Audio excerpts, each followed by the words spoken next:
প্রিয় দর্শক, স্বাগত জানাচ্ছি চ্যানেল 24। আপনারা দেখছেন প্রবাসের গল্প, সাথে আছি আমি ইশরাত পায়েল। আর অনুষ্ঠানটি যেহেতু প্রবাসীদেরকে নিয়ে, সুদূর মালয়েশিয়া থেকে আমাদের কাছে একজন অতিথি এসেছেন, তার নাম মোহাম্মদ আলমগীর হোসাইন। কেমন আছেন? আমি ভালো আছি, আপনি কেমন আছেন? আমি ভালো আছি। কবে এসেছেন দেশে?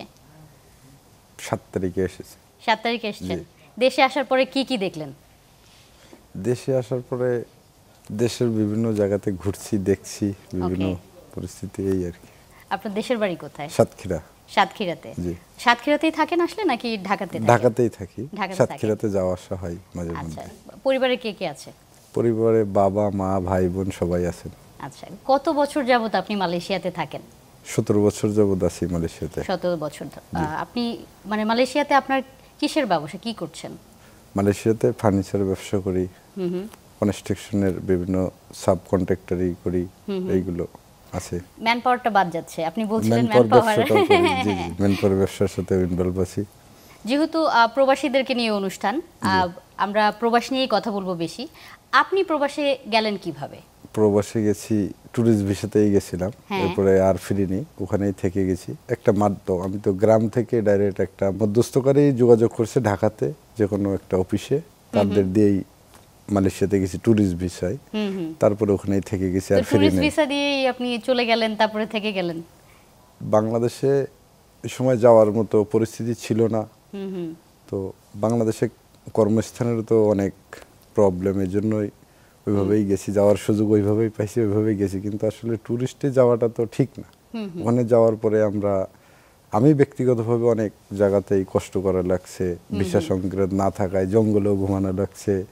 তারপরে আপনার বিভিন্ন সময় বিভিন্ন জায়গাতে পলাই থাকা লাগতো, কাজ করতেছি সেখান থেকে পলানো লাগছে, মানে ইমিগ্রেশন রেট, পুলিশের রেট। এই যে ট্যুরিস্টে যাওয়ার পরে বিভিন্নভাবেই ক্ষতিগ্রস্ত, হয়রানি শিকার হয়েছি। আপনার আজকের এই অবস্থানে আসতে আপনার 17 বছর লেগেছে। যদি আপনার পেপার সবকিছু ঠিক থাকতো, হ্যাঁ, যদি ঠিক মাধ্যমে আপনি যেতেন বিদেশে, তাহলে হয়তো সময়টা কম লাগতো, আরও সময় কম লাগতো। ভিসা সংক্রান্ত বিষয়ে মালয়েশিয়াতে সবচেয়ে জটিলতা বেশি।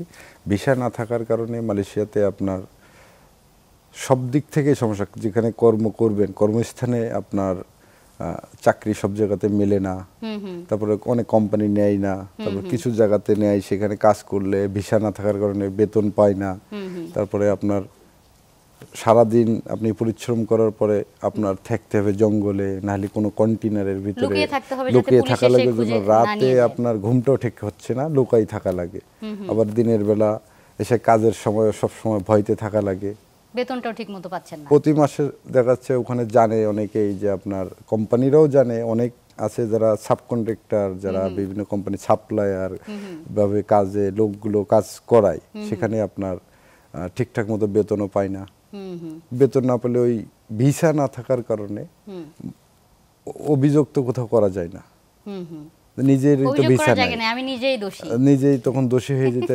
2 মাস 3 মাস বিভিন্ন ভাবেই আপনার বেতন না নিয়ে আরেক জায়গায় কাজ করতে হয়, অন্য মাধ্যমে পরিচিত মানুষের সাথে যোগাযোগ করে, এইভাবেই চলতে হয়। বাংলাদেশে এখন তো কর্মসংস্থানের অনেক সমস্যা চলছে, আগেও ছিল, যে কারণে আপনি দেশের বাইরে গিয়েছেন এভাবে। তো যারা যেতে চায় প্রবাসে, আপনি কি তাদেরকে সাজেশন দিবেন যে ট্যুরিস্ট ভিসায় চলে যাও, ওয়ার্ক পারমিট লাগবে না? আমি কখনোই সাজেশন ট্যুরিস্ট ভিসায় দেব না। যাওয়ার প্রক্রিয়া মালয়েশিয়া অনেক আছে, ট্যুরিস্ট ভিসা বাদে স্টুডেন্ট ভিসা আছে, প্রফেশনাল ভিসা আছে। প্রফেশনাল ভিসার বিভিন্ন ক্যাটাগরি আছে, স্টিল ওয়ার্কার ভাবে, মানে স্টিল ভিসায় যেতে পারে, ওয়ার্কার ভিসায় যেতে পারে। এরপরে আপনার কলিং ভিসা হয়, কিন্তু আমাদের দেশে কলিং ভিসা কিছুদিন খোলে আবার বন্ধ হয়ে যায়। এই প্রক্রিয়া না থাকলেও বিভিন্নভাবে যাওয়া যায় বৈধ প্রক্রিয়াতে। যারা বিজনেস করবেন বিজনেস ভিসায় যেতে পারে, যারা স্টিল ওয়ার্কার তাদেরকে স্টিল ওয়ার্কারের ভিসা ওটা সবসময় খোলা থাকে, অনেকের জানা নাই, এই জন্য মানুষ এই ট্যুরিস্ট ভিসায় এভাবেই যেতে চায়। অনেকে আবার প্রতারিতও হয়। প্রতারিত 100% হয়, প্রচুর লোক এখানে প্রতারিত হয়। তো সাবধান হতে হবে। জি, অবশ্যই সাবধান হতে হবে। তো আপনি 17 বছর কষ্ট করলেন, এখন আলহামদুলিল্লাহ ভালো একটা জায়গায় আছেন। তো আপনার কি পরিকল্পনা, দেশের জন্য কি কিছু করবেন? দেশের জন্য প্রথমত করণীয় হচ্ছে আপনার, যারা এই মালয়েশিয়ানে এই কথা বলি, মালয়েশিয়াতে যারা ট্যুরিস্ট ভিসা যায়, এরা যেন না যায়।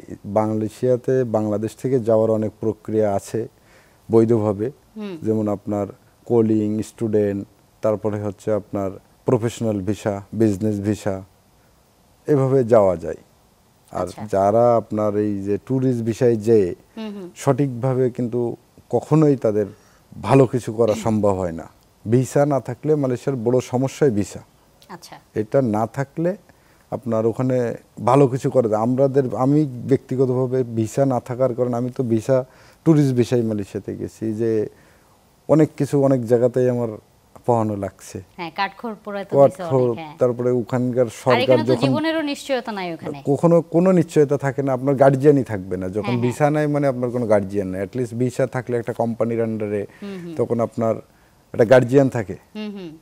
প্রবাসে তো গার্জিয়ান একটা কোম্পানির মালিক, যার আন্ডারে বৈধ ভিসা থাকে। আর অবৈধ যার ভিসাই নাই, ইলিগাল, তার তো কোনো গার্জিয়ানই নাই। পরিচিত মানুষ সবাই তো আর যে হেল্প করতে পারে না, সবার তো পরিচিত থাকেও না। এজন্য যারা যেতে চায় মালয়েশিয়াতে বা মালয়েশিয়া থাকে, তো ভিসা ছাড়া খুবই কষ্ট। আপনার তো ম্যান পাওয়ারের বিজনেস আছে অবশ্যই, সুযোগ হলে অথবা বৈধ উপায়ে যারা যেতে চায় তারা যেতে পারবে, নিচ্ছেন আপনি। তো এই ম্যান পাওয়ারের বিজনেস ছাড়াও প্রবাসী হিসেবে কেমন, আপনি কি চিন্তা করেন যে বাংলাদেশে কি এখন বিনিয়োগ করা সেফ? আপনি কি বিনিয়োগ করতে চান? বর্তমান পরিস্থিতি অনুযায়ী বাংলাদেশে বিনিয়োগ করাটা আমার জন্য ভয় লাগে। ভয় কেন লাগে? বাংলাদেশে কোনো মানে বর্তমান পরিস্থিতিতে আসলে নিয়ম কানুন কোনো, এখানে দেখেন ঘর জ্বালাচ্ছে, বাড়ি জ্বালাচ্ছে, এখানে এই বিভিন্ন ধরনের পরিস্থিতিতে আমরা তো কঠোর পরিশ্রম করেই সীমিত একটা অর্জন করেছি। তো বাংলাদেশের আগে সিস্টেমেটিক্যাল জিনিসগুলো তো ঠিক করতে হবে। আচ্ছা, চেঞ্জ আসতে হবে বাংলাদেশে, যে একটা নির্বাচিত সরকার থাক বাংলাদেশে, সেখানে মানুষ নির্ভর পাবে যে আসলে এখানে ভরসা জায়গা। তো এখন তো কোনো নিয়ম কানুনের ভেতরে এইভাবে সঠিকভাবে সবকিছু চলছে না বাংলাদেশে। তো বাংলাদেশে তো যেহেতু আমার জন্মস্থান বাংলাদেশে, এখন আমি প্রতি মাসেই এখন বাংলাদেশে আসা যাওয়া করি। বাংলাদেশে কিছু ব্যবসা বাণিজ্য করার জন্য চেষ্টাও করতেছি, ইচ্ছা আছে। কি সেক্টরে ব্যবসা করতে চাচ্ছেন? কনস্ট্রাকশন সেক্টরটাই আমি বুঝি, ওই সেক্টরটাই করার ইচ্ছা আছে। আচ্ছা, ডেভেলপমেন্ট নিয়ে কাজ করার ইচ্ছা আছে। এর পাশাপাশি ছোটখাটো ফ্যাক্টরি, আমার বাড়ি সাতক্ষীরাতে, ওদিকে আমাদের ওখানে মনে করেন বর্তমান জেনারেশনের সাথে আমাদের সাতক্ষীরা কিন্তু মাছ চাষ হয় প্রচুর, তো মাছের ঘের, তো ওখান থেকে একটা জিনিস তৈরি করা যায়, যেমন ফিশ বল ফ্যাক্টরি, এই ধরনের ইচ্ছা আর কি আমার আছে। ফিশারিজ না, ফিশ বলের একটা হয়, যেমন ফ্রোজেন ফুড যে জিনিসগুলো, জি জি, এগুলো আমার এলাকাতেই বেশি, তাই এলাকা কেন্দ্রিকই সবচেয়ে করার ইচ্ছা বেশি আগে। বেকারত্ব এলাকা থেকে দূরত্ব, মানে বেকারত্ব তো কম হবে আমি যদি আমার যে জায়গাটা ওখানে 5 জন 10 জন কর্মসংস্থান পাবে। আপনার বাবা কি করতেন? আমার বাবা ব্যবসায়ী ছিলেন, ব্যবসা এখন বয়স হয়ে গেছে আর করেন না। আচ্ছা, আপনি তো সেই ব্যবসা ধরতে পারতেন, প্রবাসে কেন গেলেন? বাবার ব্যবসা ওখানে আসলে আমরা খুবই প্রত্যন্ত অঞ্চলের মানুষ, গ্রামের মানুষ। ওখানে বাবার যে ব্যবসা ছিল, বাবা কাঠ ব্যবসা করতেন, তো কাঠ ব্যবসা কখনো বাবাই চায়নি যে আমরা বাবার ওই ব্যবসাটা, কঠোর পরিশ্রমের ব্যবসা বাণিজ্য এগুলো না করি। আচ্ছা, তার এলাকাতে ওইভাবে সম্ভব হয়নি। চেষ্টা করেছি এলাকাতে, বিদেশে যাওয়া মানে প্রবাসে যাওয়ার আগে আমি চেষ্টা করেছি বাংলাদেশে ব্যবসা বাণিজ্য করার। তা আপনার কি মনে হয় যে আপনি দেশে থাকলে ভালো করতেন, নাকি এই প্রবাসে 17 বছর কাটিয়ে দিলেন বনে জঙ্গলে, এখন মানে আলহামদুলিল্লাহ ভালো একটা পজিশনে আছেন, আপনি কি সফল? আলহামদুলিল্লাহ, আমার জায়গা থেকে আমি খুশি। খুশি? জি আলহামদুলিল্লাহ, এখন যে অবস্থায় যেভাবে আছি আমার জায়গাতে আমি খুশি। আচ্ছা, ছোটবেলার কিছু গল্প শোনান আমাকে। আপনি পড়াশোনা করেছেন কোথায়? পড়াশোনা আমি আমার গ্রামের প্রাইমারি স্কুলে পড়েছি, এরপরে হাই স্কুল আমাদের কলা উপজেলা শহরে জিকেএমকে পাইলট হাই স্কুল, ওখানে লেখাপড়া। এরপরে আমি খুলনাতে ডিপ্লোমা করেছি ইলেকট্রিক্যাল নিয়ে। আচ্ছা, এরপরেই প্রবাসে চলে গেছি। প্রবাসী ভাই। আচ্ছা, যখন বিদেশে থাকেন দেশের জন্য কি মন কাঁদে? যখন ভিসা ছিল না তখন প্রচুর আসতে ইচ্ছা হতো, আর এখন তো। কত বছর আসেন নাই গিয়ে একবারে? প্রথম 3 বছর 3.5 বছর আমি আসি নাই। আসেন নাই? না, আসতে পারেন নাই? আসতে পারিনি ভিসা না থাকার কারণে, টুরিস্ট ভিসায় গেছে, এজন্য ভিসা না থাকার কারণেই আমি 3.5 বছর আসতে পারি নাই। তখন প্রচুর ইচ্ছা হতো আসতে। তখন দেশে কি কি মিস করতেন? দেশে কি মার হাতের রান্না মিস করতেন, বন্ধু বান্ধবকে মিস করতেন, কি মিস করতেন? আপনি বলেই তো দিলেন, এইগুলোই মিস করতাম, মা বাবা ভাই বোন এইগুলো, বন্ধু বান্ধব, এদেরকে প্রচুর মিস করতাম তখন। মন কাঁদে প্রবাসে যারা থাকে। আবার যখন দেশে আসেন, দেশের এই পরিস্থিতি দেখেন, তখন কি আবার মন চায় যে না প্রবাসেই ভালো আছি? দেশে আসার পরে 5-7 দিন 10 দিন থাকার পরে আর মন চায় না থাকতে, বিভিন্ন পরিস্থিতি দেখে আবার চলে যাই মালয়েশিয়াতে। আচ্ছা, তো মালয়েশিয়াতে কি করেছেন? ঘরবাড়ি করেছেন কিছু? থাকার মতো জায়গা আছে আলহামদুলিল্লাহ, ভালো আছে আছে করেছি আলহামদুলিল্লাহ, যাক থাকার মতো সবকিছু করেছি। বিয়ে করেছেন? জি। মালয়েশিয়ার ভাষায় আমি আপনাকে জিজ্ঞেস করলাম যে কেমন আছেন, আপনি মালয় ভাষায় কিভাবে বলবেন কেমন আছেন? আপা কাবা। আপা কাপা। ভালো আছি। ভালো। ভালো আছি কি বলবে? বাই। হ্যাঁ, বাই। বাই। বাই। তারপরে মালয়েশিয়া গিয়ে আপনি কি এখন মালয়েশিয়ান ভাষা রপ্ত করেছেন? জি জি, আমি মালয়েশিয়ান ভাষা মোটামুটি বলতে পারি, চলার মতো, যথেষ্ট বলতে পারি। যথেষ্ট বলতে পারেন। জি জি। আপনার মা কোন খাবারটা বেশি ভালো রান্না করে? কোনটা ভালো লাগে আপনার? হাঁসের মাংস। হাঁসের মাংস। হ্যাঁ, ওই অঞ্চলের মানুষ দেখলাম হাঁসের মাংস, চুই ঝাল, জি, হ্যাঁ জি। গরুর মাংস এটা খুব পছন্দ করে। আমাদের অঞ্চলে এগুলোই বেশি পছন্দ, মাছ, হাঁসের মাংস এগুলো। আচ্ছা, ছোটবেলার কোনো গল্প আছে যেটা বলতে চান?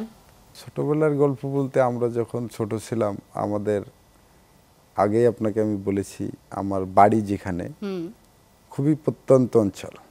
তো যখন স্কুলে যেতাম, বাড়ি থেকে মনে করেন 1.5 কিলোমিটার দূরে, তো ওখানে কাঁচা একেবারে এই বৃষ্টি কাদা যখন হতো, কাঁচা রাস্তা, তো এইসব মানে এই পর্যন্তই কাদা পায়ে চলে হেঁটে আসতো। কাদা হেঁটে যাওয়া লাগতো, তখন খুবই ছোট, 5-6 বছর বয়স। হ্যাঁ, তো এইসবগুলো অনেক সময় এখন বাড়ির দিকে গেলে কি দূরে থাকলে মনে পড়ে যে কিভাবে আমরা বর্তমান কোথাতে আছি। হ্যাঁ। এখন কি বাড়ির সামনে রাস্তা পাকা হয়েছে? হ্যাঁ, তার মানে তো এখন উন্নয়ন তো হয়েছে। মোটামুটি হয়েছে। ওকে, খুব আর কি বেশি কি হলে না। ভালো হয়? যে আপনি কি মনে করেন যে আপনারা প্রবাসে থাকেন, অবশ্যই নিজের দেশের জন্য মনটা কাঁদে, দেশে যখন আসেন এয়ারপোর্টে নামলেই দেখা যায় বিভিন্ন রকম হয়রানি শুরু হয়ে যায়, তারপরে যখন রাস্তায় যান তখন অনেক অনিশ্চয়তা থাকে, অনেক কিছু থাকে। আপনার কি মনে হয় যে প্রবাসীদের বিনিয়োগের জন্য, অথবা প্রবাসীরা অথবা বাইরে থেকে যারা ভিনদেশী আছে, তারা যখন দেশে আসে কি কি ব্যবস্থার উন্নয়ন হলে আমাদের দেশটাকে মানুষ বলবে যে না, দেশ ঠিক আছে, ভালো আছে, উন্নয়নের দিকে যাচ্ছে? কি কি পরিবর্তন চান আপনি? সর্বপ্রথম পরিবর্তন আমাদের মানসিকতায় পরিবর্তন খুবই জরুরি। বাংলাদেশে আমরা যারা আছি, আমরা কেউ কাউকে ছাড় দিতে চাই না। যেমন ধরেন, আমরা আপনার রাস্তাতে বেরোই, সবাই ব্যস্ত, কেউ কাউকে ছাড় দেয় না। যে আপনিও তো মনে হয় মালয়েশিয়াতে গেছেন, তো মালয়েশিয়াতে একটা গাড়িতে মানে আপনি যাচ্ছেন কোথাও, গাড়ি সিগন্যাল দিলে আপনাকে সাইড দেয়। সিগন্যাল দিলে আমাদের দেশে দেখেন যে পরিমাণ শব্দ, হর্ন বাজে, তারপরে রিক্সা এইভাবে ঢুকাচ্ছে, আর একজন মাথা ঢোকাই দিচ্ছে, মোটরসাইকেল, আর একজন আপনার প্রাইভেট কার। আমি সিগন্যাল দিয়ে রাখছি, মাঝে মধ্যে আমি গাড়ি চালাই এখানে নিজেই, আমার ড্রাইভার নাই, প্রায় এসে ঘষা লাগাই দেয়, এরপরে আসি ঝগড়া করে। এই যে জিনিসগুলো, মানে এই আমরা যে ট্রাফিক ছাড় আইন দিয়ে, একদমই ট্রাফিক মানি না। আইনটা আমরা একদমই মানে টোটালি, আমি ট্রাফিক আইন দিয়ে আপনাকে বোঝাতে চাচ্ছি, আমরা সবাই ব্যস্ত। বাংলাদেশে একটাই প্রথম সমস্যা, আমরা সবাই ব্যস্ত, কেউ কাউকে ছাড় দিই না। যে একটা মানুষ আমার কাছে একটু সুযোগ চাচ্ছে যে একদিকে যাবে কি, কোনো কিছুতেই ছাড় দিই না। এটা প্রথম মানসিক আমাদের পরিবর্তন হতে হবে। দ্বিতীয়, আপনার যোগাযোগ ব্যবস্থা আমাদের দেশে প্রচুর এখনো খারাপ। বাইরে বেরোলে আমি ঢাকা থেকে সাতক্ষীরা যেতে গেলে, আমার বাড়ি এখন 250 কিলোমিটার, তো 250 কিলোমিটার যেতে 5-7 ঘন্টা লেগে যায়। সেম মালয়েশিয়ার সেম এত দূরত্বে আপনার 3 ঘন্টায় আপনি পৌঁছাইতে পারেন। তারপরে একটা সেভ যাওয়া যায়। আমাদের দেশে তো কোনো সেভ নাই, এসে আর এক দেখতে যেভাবে গাড়ি ক্রসিং হয়, তো বিরাট একটা ভয়। আমার সাথে কিছু আমার মালয়েশিয়ান বন্ধু, তারা অনেকবারই আসছে, ওই আইসে ওদের প্রথমত মনে করেন অসুস্থই হয়ে গেছে শুধু গাড়ি যাওয়া রাস্তা দেখে, জ্বর আসছে ভয়তে, মানে গাড়ির ক্রসিং এর কারণে। একটা আমাদের দেশের যোগাযোগ ব্যবস্থা প্রচুর উন্নয়ন দরকার। তখনই তো বাংলাদেশে আপনার বাংলাদেশে যদি যোগাযোগ ব্যবস্থা উন্নয়ন হয় আর বিদ্যুৎ, এই দুটো খাতে, তাহলে দেখবেন বাংলাদেশে প্রচুর ইনভেস্টর আসতেছে। এরপরে আপনার বিদ্যুতের সংযোগ সব জায়গাতে ভালোভাবে পাওয়া যায় না। তো এইসব কারণেই বিদেশি যারা ইনভেস্টর বাংলাদেশে আসতে চায়, ওনারও তো এইসব বিভিন্ন কারণে, এই 3টা কারণেই তো আসতে দেয় যাতায়াতে না। অনেকটা সময় লেগে যায়, যাতায়াত ব্যবস্থা আরো ভালো এবং দ্রুতগামী হওয়া আপনার উচিত। যখন যদি বাইরের দেশের ইনভেস্টর আসেন, ওনারা কি ইন্ডাস্ট্রি করবেন, ওনারা ডেভেলপার করবেন, কনস্ট্রাকশন সাইট করুক, যেটাই করুক, তো যদি ওনাদের প্রয়োজনীয় জিনিসটাই যদি ওনারা টাইমলি না পায়, তাহলে ওনাদের শ্রমিক যে স্যালারি, এটা থেকে ওনারা ক্ষতিগ্রস্ত হন। তার বিভিন্নভাবেই তো এই জিনিসগুলোতে ওনারা ক্ষতিগ্রস্ত হন, তাহলে কেউ ইনভেস্টর আসতে চায়। সেটাই। আচ্ছা, ধরেন বাংলাদেশ থেকে গিয়ে মালয়েশিয়াতে কেউ বিনিয়োগ করতে চায়, তো এই বিনিয়োগের কি ব্যবস্থা আছে? কি কি সেক্টরে বিনিয়োগ করতে পারে বাংলাদেশিরা? বাংলাদেশিরা বর্তমানে এমন কোনো সেক্টর নাই যা মালয়েশিয়ান আইনে আছে যে ফরেনে যে ইনভেস্ট করতে পারে, এমন কোনো সেক্টরে নাই বাংলাদেশের এখন বিজনেস করেন না। সব সেক্টরে রেস্টুরেন্ট থেকে শুরু করে আপনার কনস্ট্রাকশন, ফ্যাক্টরি, গাড়ির বিজনেস, মানে আপনার গার্মেন্টসের বিজনেস, বাংলাদেশিরা মোটামুটি বাংলাদেশে মালয়েশিয়াতে সর্ব শ্রেণীরই ব্যবসা করেন এখন। আচ্ছা, এখন করেন। বাট যারা নতুন, যারা যেতে চায় যে মালয়েশিয়াতে হয়তো বা আমি একটা ব্যবসা ওপেন করতে চাই, কিছু একটা করতে চাই, সেটার কি প্রসেস আছে, কিভাবে করা যায়? মালয়েশিয়াতে প্রসেস, আপনি তখন বিজনেস ভিসা করে কি আপনার প্রথমত মালয়েশিয়াতে একটাই সমস্যা, আগে আপনার ভিসার সিকিউরিটি নিতে হবে। আপনি মালয়েশিয়াতে কিছু করতে চান তাহলে আপনার ক্যাপাসিটি অনুযায়ী আগে মালয়েশিয়ার বিভিন্ন ক্যাটাগরি ভিসা আছে, এই ভিসাটা আগে কনফার্ম করে নিতে হবে। এবং আমি যতদূর জানি যে আপনি মালয়েশিয়াতে যদি ব্যবসা করতে যান, ফরেন কেউ ব্যবসা করতে যায়, সেখানে মালয়েশিয়াতে অবশ্যই আপনার একজন লোকাল পার্টনার প্রয়োজন। লোকাল পার্টনার মালয়েশিয়ান ছাড়া আপনি বিজনেস করতে পারবেন না। জি জি জি। আচ্ছা, তো আপনি তো এখন মালয়েশিয়াতে আছেন, তো মালয়েশিয়া কি ন্যাশনালিটি দেয়, নাগরিক করে? মালয়েশিয়াতে নরমালি যারা বিয়ে শাদী করছে, মানে বিয়ে করছে আর কি, তারাই ন্যাশনালিটি পায়, তাছাড়া পাওয়ার কোনো সম্ভাবনা নাই। তাছাড়া ওই কোনো পাওয়ার সম্ভাবনা নাই। ধরেন কোনো বাংলাদেশি তারা কাজ করে মালয়েশিয়াতে, ওখানে সন্তান বাচ্চা কাচ্চা জন্ম হলো, তো তারা কি মালয়েশিয়ান পাসপোর্ট পাবে নাকি পাবে না? পায় না। পায় না? না না, তাহলে কি স্ট্যাটাসে থাকবে তারা? ওরা ওই ডিপেন্ডেন্ট হয়ে থাকে, বাবা মায়ের ডিপেন্ডেন্ট ভিসায় থাকে, ডিপেন্ডেন্ট ভিসাতে থাকে। শুরুরকার দিকে আপনি যখন প্রথম গিয়েছেন, আপনি প্রথম কাজটা কি করেছেন? কি কাজ? কনস্ট্রাকশনের কাজ। কনস্ট্রাকশনে, মানে কনস্ট্রাকশনে কি করতেন আপনি? অবশ্যই আপনার যেহেতু ভিসা নাই, আপনি ইলিগাল সেখানে, তো খুব ভালো একটা কাজ তো মনে হয় পান নাই অবশ্যই। কি কাজ করছেন সেটা বলেন। কনস্ট্রাকশন রেনোভেশনের কাজ করতাম। ওকে, আপনার কাজটা কি ছিল? আমার হেল্পারের কাজ ছিল। হেল্পারের কাজ ছিল, যারা আপনার মিস্ত্রি থাকতো ওনাদেরকে হেল্প করা, যার যেটা লাগতো আগায় দেয়া। আমার এলাকারই একটা কাকা সম্পর্কে হয়, ওনার কনস্ট্রাকশনের সাবকন্ট্রাক্টরই করতে এগুলো, তো ওনার আন্ডারে আমি প্রথম যে আর কি এই কাজগুলো করতাম। আচ্ছা, তো কি স্বপ্ন ছিল আপনার? কি স্বপ্ন নিয়ে মালয়েশিয়া গিয়েছিলেন? আসলে বাংলাদেশে চাকরি বলেন, ব্যবসা বলেন, চেষ্টা করেছি আমি আমার গ্রামের থেকেই, সম্ভব হয়নি। তখন শুধু ভেতরে ইচ্ছাই ছিল যে বাইরে, মানে বিদেশ যাওয়ার পরে নিজে অ্যাটলিস্ট যেন খেয়ে পরে বাঁচতে পারি, এমন একটা পরিস্থিতি। আপনি তো আলহামদুলিল্লাহ এখন খেয়ে পরে বাঁচতে পারেন, আলহামদুলিল্লাহ। হ্যাঁ, এখন অনেকজনের কর্মসংস্থান আপনি করেছেন, আলহামদুলিল্লাহ খুব ভালো পজিশনে আছেন। সেই জন্যই আজকে আমাদের অনুষ্ঠানে আপনাকে আমরা আমন্ত্রণ জানিয়েছি, কারণ আপনার সফলতার গল্প আমরা শুনতে চাই, প্রবাসের গল্পও শুনতে চাই। আপনি বললেন যে আপনি অনেক সময় দেখা গেছে যে যেহেতু কাগজপত্র নেই, আপনি ইলিগাল, বনেও ঘুমাতে হয়েছে, এরকম কোনো স্মৃতি মনে পড়ে? আমাদেরকে একটু বলেন, যারা যেতে চায়, যাদের ভিসা নেই, মনে করেন যে ট্যুরিস্ট ভিসা নিয়েই যে কোনো দেশে চলে যাব, কোনো একটা কাজ খুঁজে নিব এই স্ট্যাটাসে, কি মানে কিরকম এক্সপিরিয়েন্স আপনার হয়েছিল? একটু আমাকে একটা গল্প বলেন। অনেক 3.5 বছরে, অনেক 3.5 বছরে অনেক স্মৃতি আমার আছে। যেমন একদিন আমরা, জায়গাটার নাম হচ্ছে ক্লাং মেরু, ওখানে প্রতিদিনই গাড়ি থেকে যাওয়া লাগতো, গাড়ি দিয়েই যাওয়া লাগতো বিভিন্ন, যেহেতু আমি রেনোভেশনের কাজ করতাম, তো আপনার বিভিন্ন জায়গাতেই যাওয়া লাগতো। তো একদিন রাস্তার চেকপোস্টে পড়ছি, ভিসা নাই। তো ভিসা নাই, তো তখন হলো আমাদের কাছে অন্য মানুষের ফটোকপি আমাদের ছবি দিয়ে বসাই দিয়ে ওইভাবে রাস্তায় চলার জন্য দিত, ওটা ছেড়ে দিল। ওই চেকপোস্ট থেকে আমরা পার হয়ে গেছি। সেম ঠিক আপনার কাজের সাইডে যখন কাজ করছি, তো আমাদের লাঞ্চ টাইমে, দুপুরে খাওয়ার টাইমে ঠিক ভাতটা নিয়ে বসছি। আমি যে বসের আন্ডারে চাকরি করতাম, কাজ করতাম, তো উনি আমাদেরকে ফোন করছে, দ্রুত পালাও, গেটে ইমিগ্রেশন চলে আসছে। তখন আমরা ভাত নিয়ে বসেছি সারাদিন কাজ করার পরে, তো আপনার ওই ভাত ফেলে থুয়ে এমন জায়গাতে পলাই, মানে দৌড় মারছি, মারার পরে যে আপনার মেনুয়াল আছে না, মেনহোলের ভিতরে যে আমরা লুকাই আছি দুইজন, আর সাথে আর যে যেখানে পারছে সে সেখানে পলাইছে। অবৈধ ভিসা না থাকলে আপনার এই যে জিনিসটা করছে, ভাত খাওয়া থেকে পলানো লাগছে, তারপরে ধরা খেলে আবার বাকিটা তো মালয়েশিয়ান জেল জরিমানা আছেই। স্বপ্ন সত্যি হতে পারে যদি স্বপ্ন আপনি দেখতে পারেন। জি জি, স্বপ্ন দেখার মতো দেখতে হবে, কিন্তু অনেকে আছে যে গিভ আপ করে দেয়, যে আমি স্বপ্ন দেখলাম, আমি চেষ্টা করলাম, যেহেতু আমার পেপারস ঠিক নাই, কাগজপত্র ঠিক নাই, সেহেতু অনেক সময় আছে অনেকে হাল ছেড়ে দেয়। আপনি যেরকম বনে বাজারে ঘুরে আলহামদুলিল্লাহ এখন এই একটা পজিশনে এসছেন, অনেকে কিন্তু পারে না। হ্যাঁ, তো তাদের জন্যই কথা যে প্রবাসে যারা যেতে চান তারা অবশ্যই বৈধ পথে যাবেন, কাগজপত্র কাজ অবশ্যই চেক করে যাবেন। প্রবাসে আপনারা যাচ্ছেন, আপনাদেরকে আমরা সম্মান করি, আপনারা রেমিটেন্স পাঠাচ্ছেন, সেজন্যই দেশের উন্নয়ন হচ্ছে। আপনাদের যে রেখে যাওয়া মানুষগুলো, আপনার মা বাবা ভাই বোন স্ত্রী সন্তান, তারা কিন্তু আপনার টাকার উপরই নির্ভরশীল। কিন্তু টাকাই সব কিছু না, আগে নিজেকে বাঁচাতে হবে, নিজে বাঁচতে হবে এবং কাগজপত্র বৈধতা রেখে তারপরে নিজের স্বপ্নের পথে হাঁটতে হবে।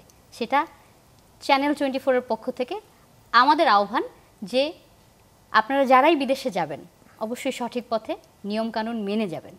আপনি কি বলেন ভাই? অবশ্যই এই ভিসা ছাড়া প্রবাসে যাওয়াটাই আমাদের ভুল, যেটা আমি করেছি, আমার ভুল হয়েছে, আমি না জেনে গেছি। তখন আমরা, এখন তো ডিজিটাল যুগ, ওই যে আমরা যে সময় গেছি ওই এই এত কিছু তো ধারণা ছিল না।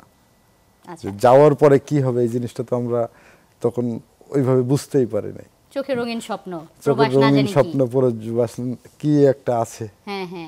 আরো আপনার যারা এলাকা থেকে গেছে তাদেরকে দেখ, তারা ওইভাবে বলতো না যে আসলে এই ভিসা ছাড়া প্রবাসী খুবই খারাপ অবস্থায় থাকে।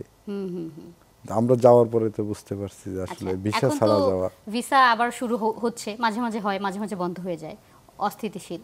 তো যদি প্রবাসে যাওয়ার সুযোগ থাকে, আবার যদি ভিসা শুরু হয়, ওয়ার্কার নিবে অথবা কলিং ভিসা, যে ভিসাই হোক, কি কি প্রস্তুতি নিতে হবে বিদেশে যাওয়ার আগে?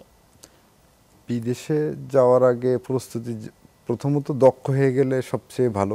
কি কি দক্ষতা প্রয়োজন, স্কিল কি কি শিখতে হবে যাওয়ার আগে? মালয়েশিয়াতে আপনার গার্মেন্টস শ্রমিক চলে, তারপরে আপনার হচ্ছে কনস্ট্রাকশন, বিভিন্ন ওয়ার্কশপের কাজ, তারপরে রেস্টুরেন্টের শেফ, রেস্টুরেন্টের কাজ জানা লোক, তারপরে সেলুনের কাজ জানা লোক, এই ধরনের সব ধরনের কাজ এইভাবেই তো শ্রমিক নেই। এগুলো দক্ষ যে মানে প্রবাসে যেতে চায়, দক্ষ হয়ে গেলে দ্রুত তার যে আশা থাকে যে আমি মান্থলি এত টাকা স্যালারি তুলবো, তখন সে ভালোভাবে কোম্পানিকে দেখাই।